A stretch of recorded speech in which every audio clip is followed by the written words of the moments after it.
Olá, sejam todos bem-vindos. Meu nome é Sandra Juliana, sou fisioterapeuta, pós-graduada em uroginecologia. Agradeço o convite da unidade multiprofissional do HU-UFGD e a oportunidade de falar sobre incontinência urinária, que é um problema comum que afeta homens e mulheres, que causa desconforto, diminuição da autoestima, com alta prevalência no número de afastamento no trabalho e além de interferir na qualidade de vida dessas pessoas.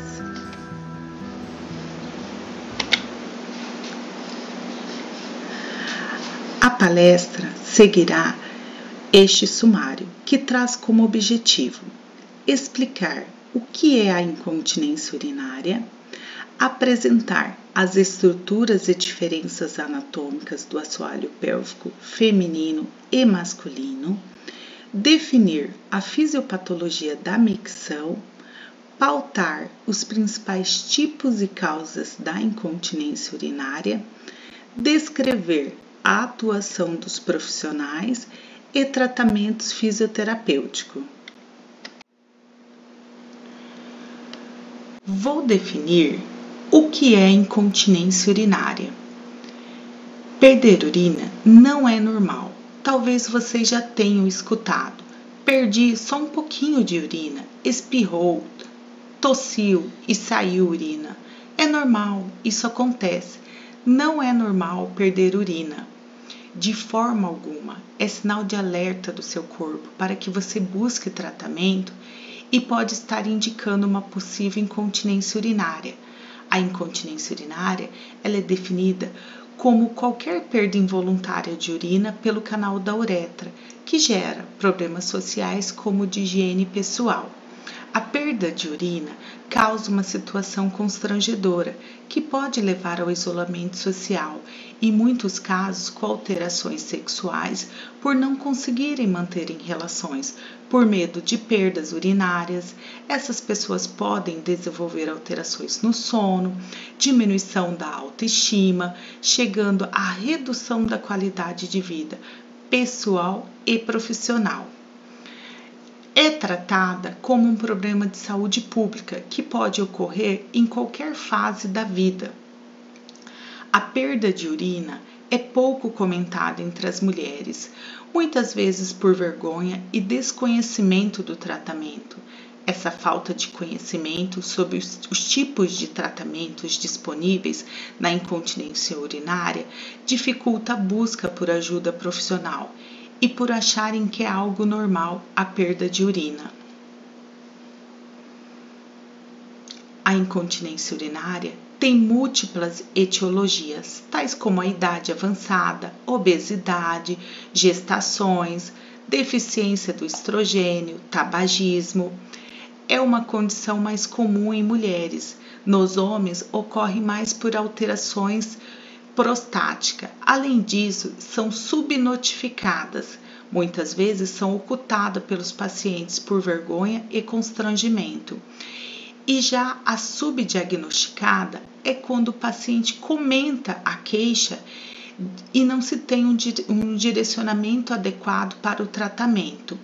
E eu quis ser bem específica na parte de prevalência, pois se tem uma grande repercussão na vida da mulher, que é na fase do climatério e menopausa.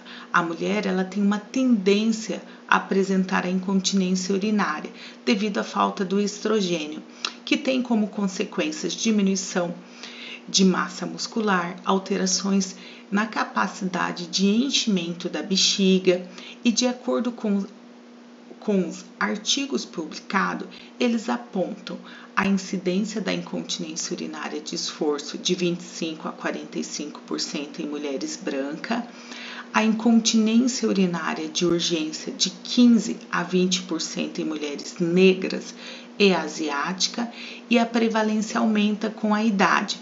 São dados que demonstram que pode acontecer com qualquer um, principalmente com nós mulheres. Outro ponto que vale a pena comentar é sobre o impacto da incontinência urinária na vida de uma pessoa. Vai interferir no bem-estar físico, social, econômico, psicológico. Tem pessoas que têm maior tendência à depressão, ao isolamento social, a busca constante por banheiro, a preocupação com a perda de urina no percurso até o banheiro, vergonha por ficar molhada, e isso causa um desconforto e um desgaste físico e emocional na qualidade de vida dessas pessoas. Estrutura do assoalho pélvico. Vamos entender um pouco sobre a estrutura do assoalho pélvico. O assoalho pélvico ele é um conjunto de músculos, ligamentos e fáscias que participam de várias funções do nosso organismo e se conecta com grupos musculares do abdômen, membro superior e membro inferior, e tem a função de sustentação dos órgãos pélvicos, como útero, bexiga, intestino e todas as vísceras presentes na região pélvica. Auxilia na continência urinária e fecal, na parte sexual, na passagem do feto na hora do parto e proporciona uma resposta rápida ao aumento da pressão intraabdominal, como tossir e espirrar.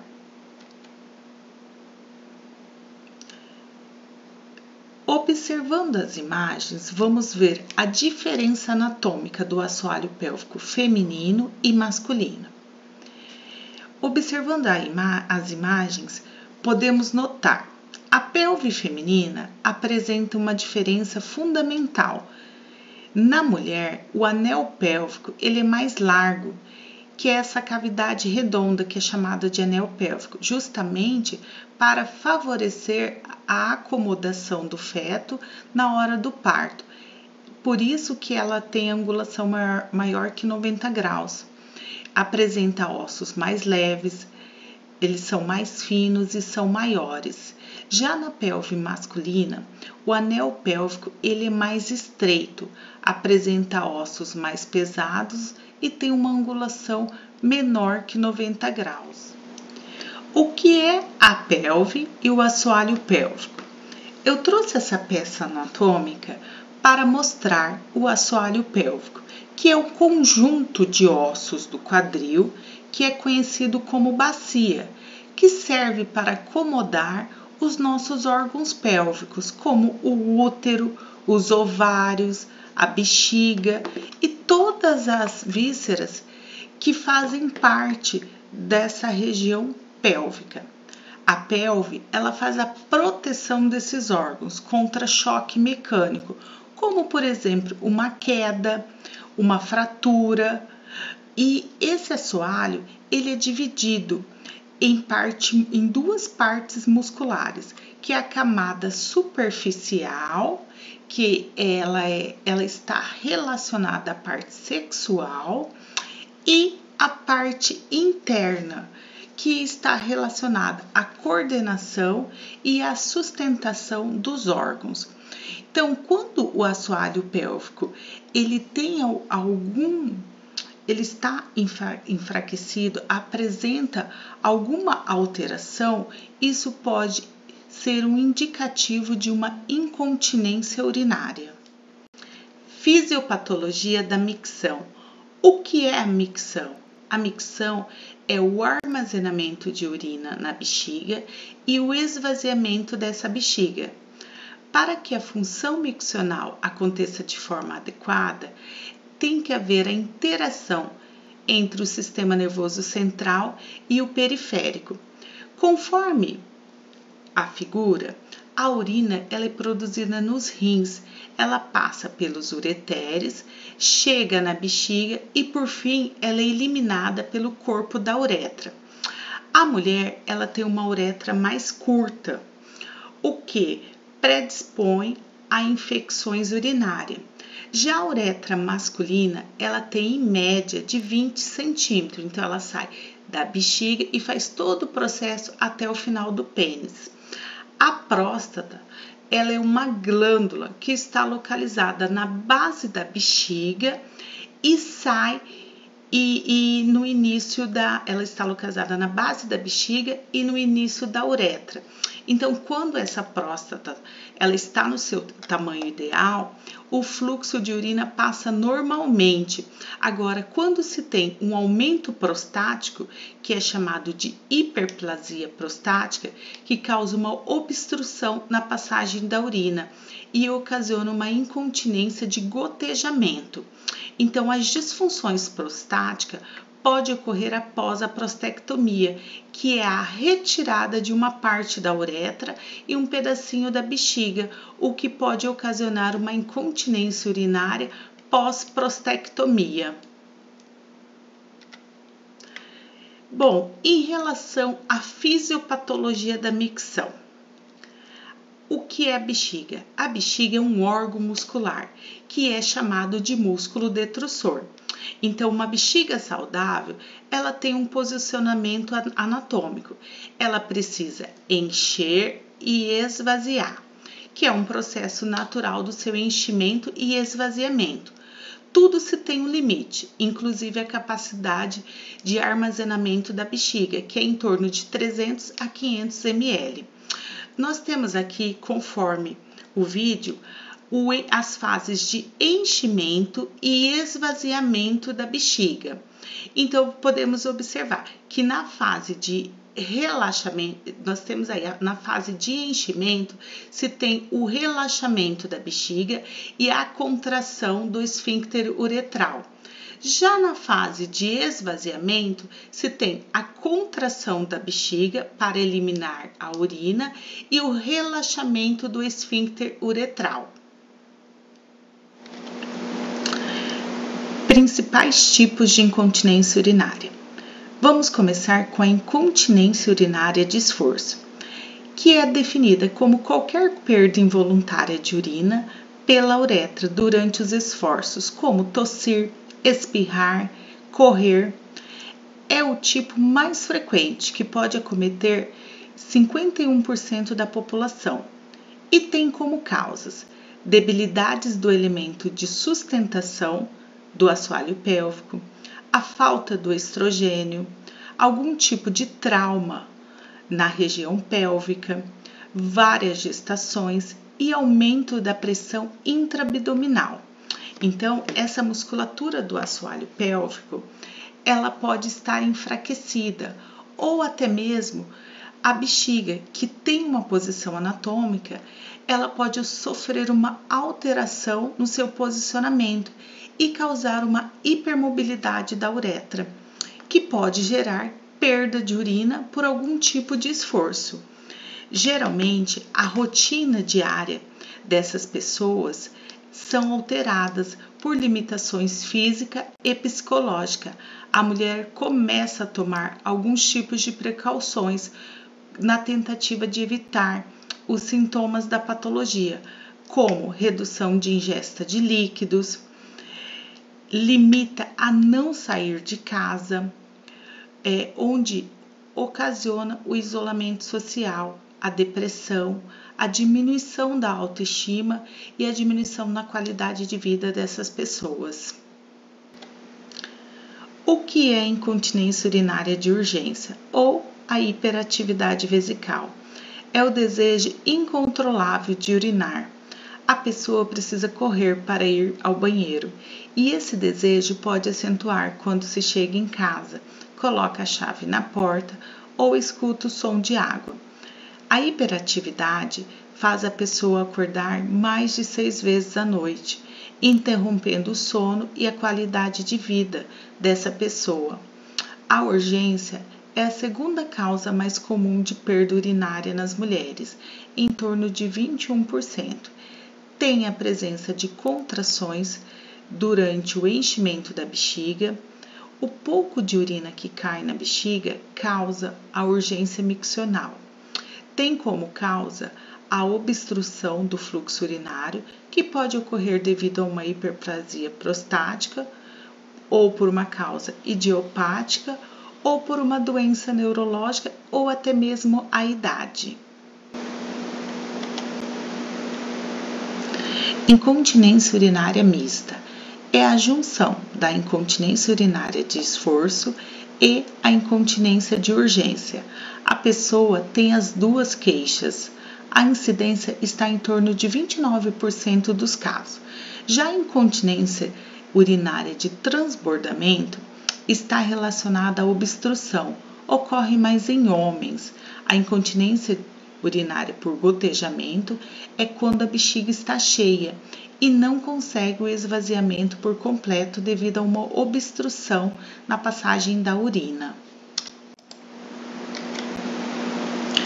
Causas da incontinência urinária. Existem múltiplas doenças e situações que podem condicionar o aparecimento da incontinência urinária. Entre elas, podemos destacar a menopausa. Na menopausa, o organismo para de produzir o hormônio, o estrogênio e a progesterona, que são hormônios que contribuem para o tônus muscular. Essa diminuição hormonal, ela intensifica a flacidez muscular e pode ocasionar a incontinência urinária.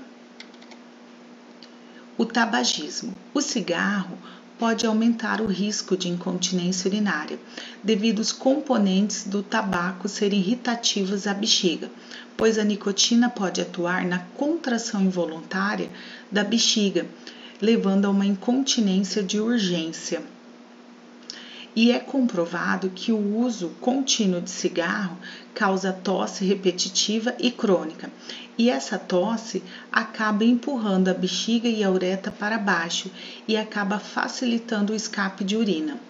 O cigarro, ele interfere na diminuição do colágeno, na elasticidade, na sustentação muscular, prejudicando a função do assoalho pélvico. Idosos. A incontinência urinária em idoso pode acontecer por uma série de causas, sendo uma delas o enfraquecimento dos músculos da bexiga e do assoalho pélvico e ocasionar uma menor capacidade de enchimento da bexiga, o que pode aumentar a frequência urinária. Atividades físicas de alto impacto. Os exercícios de impacto podem afetar o mecanismo de continência devido à quantidade de força abdominal utilizada durante a prática de atividade física transmitida para o assoalho pélvico. Pode gerar lesão das estruturas de suportes dos órgãos pélvicos, como de sustentação e coordenação, podendo ocorrer a redução da contração dos músculos do assoalho pélvico e ocasionando perdas urinárias. Doenças neurológicas. Algumas doenças neurológicas, como o Parkinson, o Alzheimer, a demência, a esclerose múltipla, podem causar distúrbio na bexiga. Quando esses músculos e nervos trabalham de maneira desordenada, eles alteram o enchimento e o esvaziamento da bexiga. Prostectomia. A causa de incontinência urinária masculina, ela está ligada a várias razões, como a idade, a extensão da doença, a anatomia da pelve e o biotipo do paciente. A multiparidade. A gestação é um fator de risco para a incontinência urinária, devido ao crescimento do útero para acomodar o bebê e exerce uma pressão maior sobre a bexiga, o que pode levar à fraqueza do assoalho pélvico. A obesidade. A obesidade ela é um fator que agrava e contribui para o desenvolvimento da incontinência urinária. O acúmulo de tecido adiposo força o assoalho pélvico para baixo e fazendo com que ocorra uma fraqueza da musculatura do assoalho pélvico.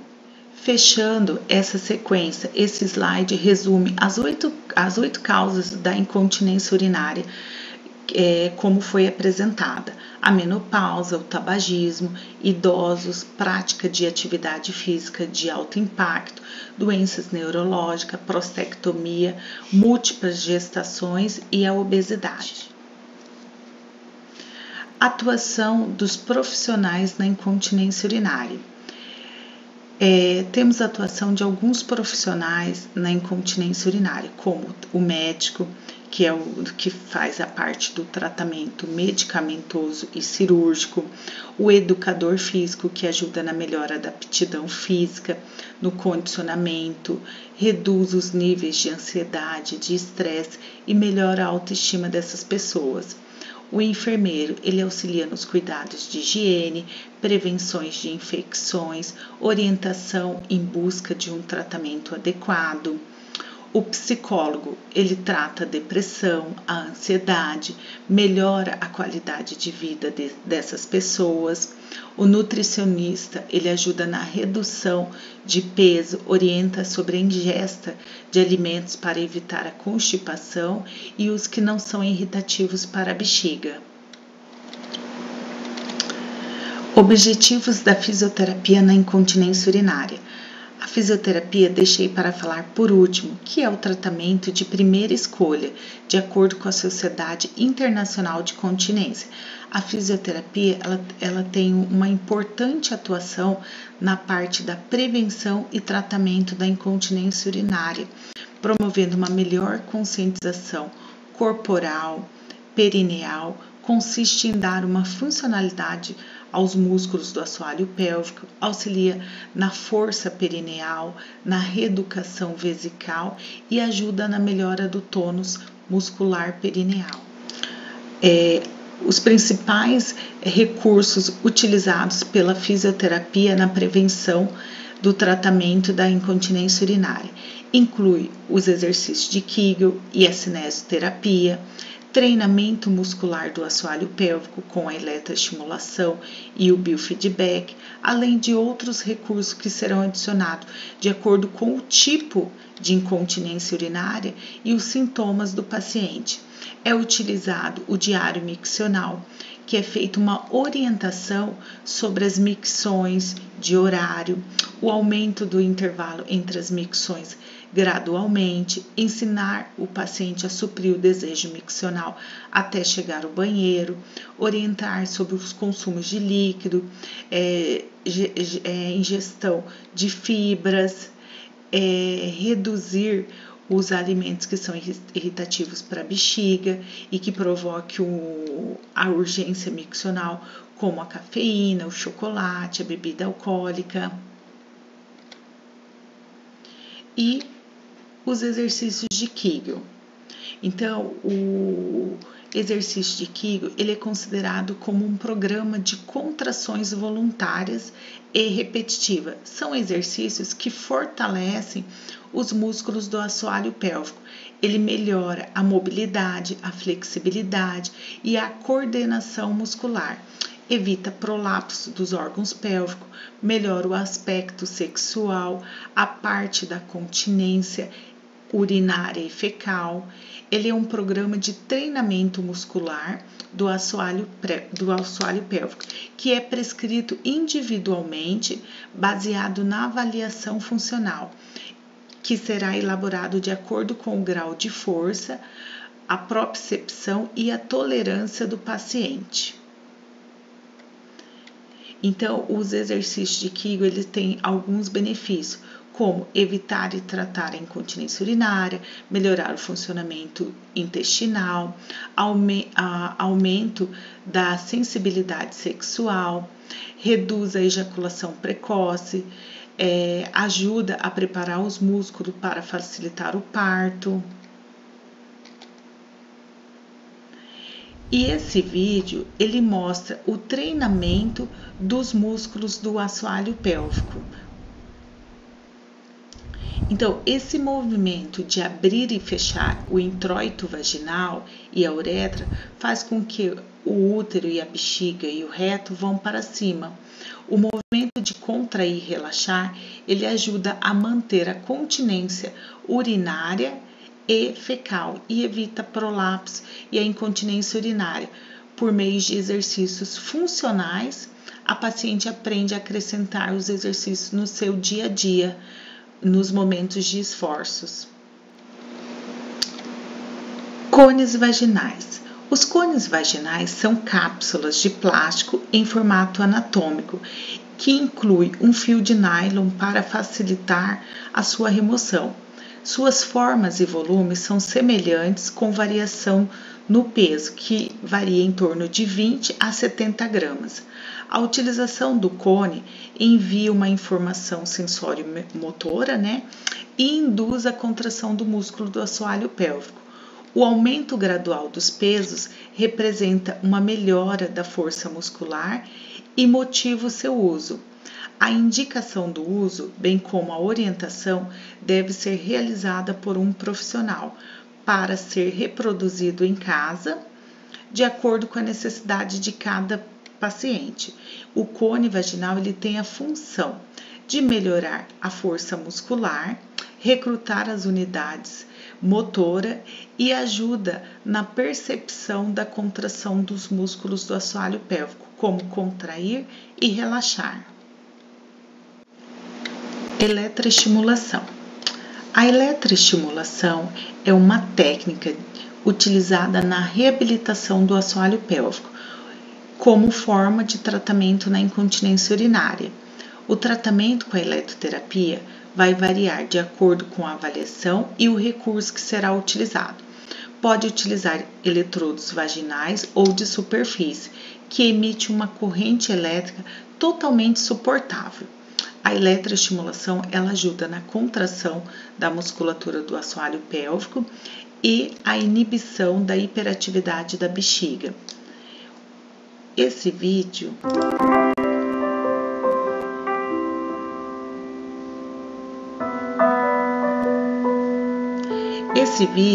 ele mostra o tratamento com a eletroestimulação intracavitária, que auxilia os pacientes que não conseguem realizar a contração do assoalho pélvico e tem como objetivo restabelecer as funções neuromusculares, melhorar a contração muscular, inibir as contrações involuntárias da bexiga e aumentar a capacidade vesical.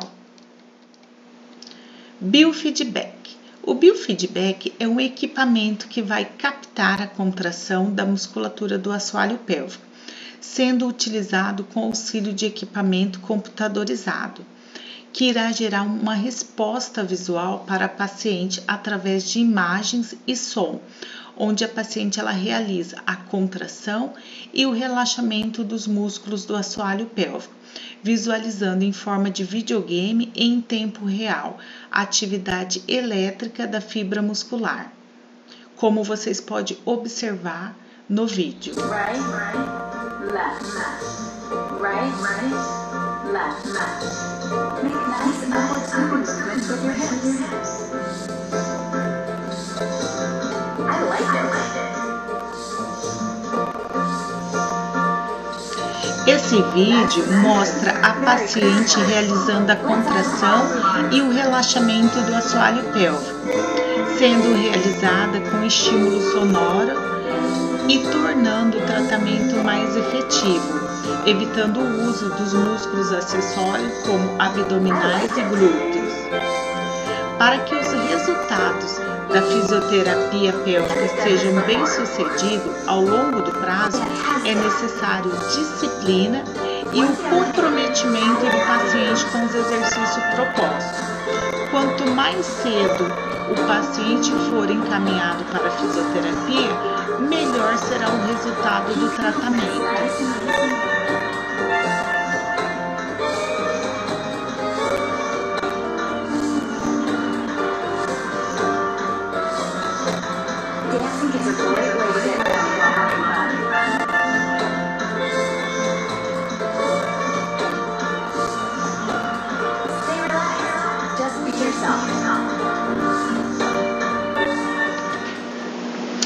Medidas preventivas na incontinência urinária.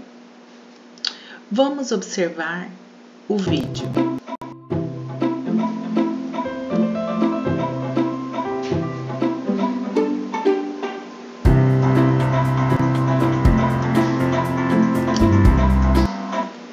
Neste vídeo, visualizamos uma pessoa numa atividade cotidiana que exige o levantamento de peso, fazendo de maneira correta, que é por agachamento e não por inclinação da coluna. Toda vez que for erguer peso, deve-se fazer a contração perineal para evitar que a contração abdominal seja maior que a uretral. Manter o peso ideal para cada estatura, pois o excesso de gordura na região abdominal exerce uma pressão na bexiga e aumenta o esforço dos músculos da pelve. Ingerir pelo menos 2 litros de água e alimentos ricos em fibras para evitar a constipação, atividade física e evitar cigarros. Conforme a figura, essa é a posição adequada para usar o vaso sanitário. Deve-se fazer uma inclinação do tronco para frente, mantendo a coluna reta e os pés apoiados no chão, tornando um ângulo de 35 graus. Essa posição ajuda no relaxamento do assoalho pélvico, evitando a força abdominal para urinar e evacuar. Exercícios de impacto. Conforme pode ser observado no vídeo, a força de transmissão do choque que pode ocorrer entre os pés e o chão, que é transferido para o assoalho pélvico, pode contribuir para uma incontinência urinária em mulheres jovens e praticantes de esportes de alto impacto. O impacto repetitivo pode comprometer ligamentos, os músculos, causando fadiga e prejudicando a contração muscular e a estabilidade e o fechamento uretral, favorecendo uma incontinência urinária de esforço. O Stop Test é um teste que serve para saber se você consegue contrair corretamente os músculos do assoalho pélvico. Na hora que for urinar, tente interromper o jato urinário. Ele não pode ser feito com frequência, pois pode favorecer infecção urinária. Se conseguir interromper o jato de urina, significa que está contraindo os músculos do assoalho pélvico corretamente.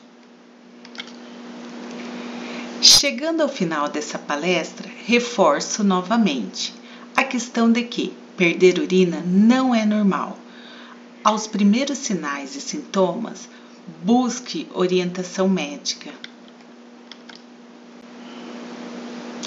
Deixo aqui as referências utilizadas, destacando que o tema não se esgota nesta palestra.